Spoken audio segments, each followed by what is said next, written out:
Christianity. Both positions we've looked at so far got perfectly imperfect PC scores. That is, both Judaism and Islam got the lowest possible value they could get, -4. This is practically equivalent to saying that Christianity wins, because if there's 3 choices, 2 of them are the lowest possible. The third one probably would be the one to go with.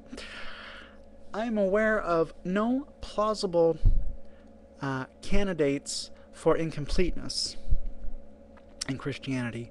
We can't appeal to evil here, for evil is presupposed on the Christian view, and of course the Trinitarian considerations are a great asset on this score. The very worst this question could get would be a -0.75. That number alone, which is overly critical, I made it much lower than I needed to, qualifies as showing that Christianity is the best position. Next question. I am aware of no contradictions within Christianity, and I have been looking. By the way, I have an open challenge to YouTube atheists to provide me with just such a thing. So far I've only had one taker, and that has been interesting, and he's been doing a good job. But if you're interested in taking me up on this offer, please watch the video. The name of the video is A Call to YouTube Atheists, and after you watch the video you can respond accordingly. So then, apparently no contradictions in Christianity, but previous videos of this series have pointed out apparent contradictions within Judaism and Islam. My hypercritical PC rating on the second question is thus -0.75. I myself am a Christian. I know from personal experience that Christianity is livable, +1. And the fourth question, just let me scroll down here on my computer screen if you would. The facts establishing Christianity are, to my way of thinking, undeniable. So yes, it does correspond to reality. But this statement is controversial. Most non-Christians, and I suspect even most Christians, even most Christian apologists, would probably disagree with my radical certitude.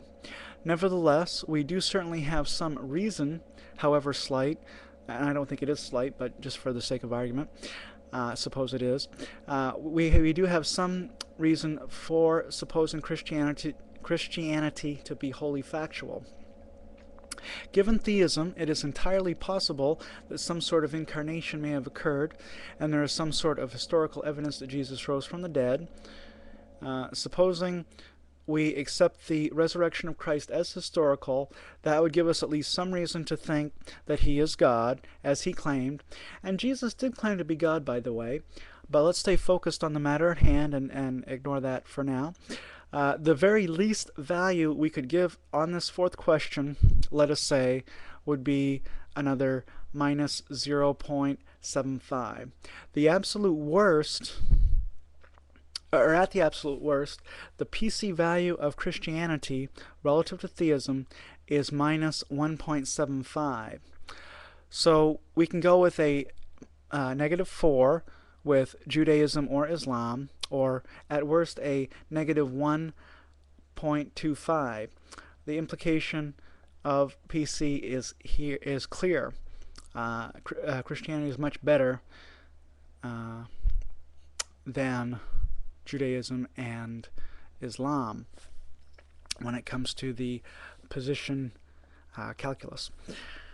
So that brings us from theism in general to Christianity in particular, and that was the second stage of the argument.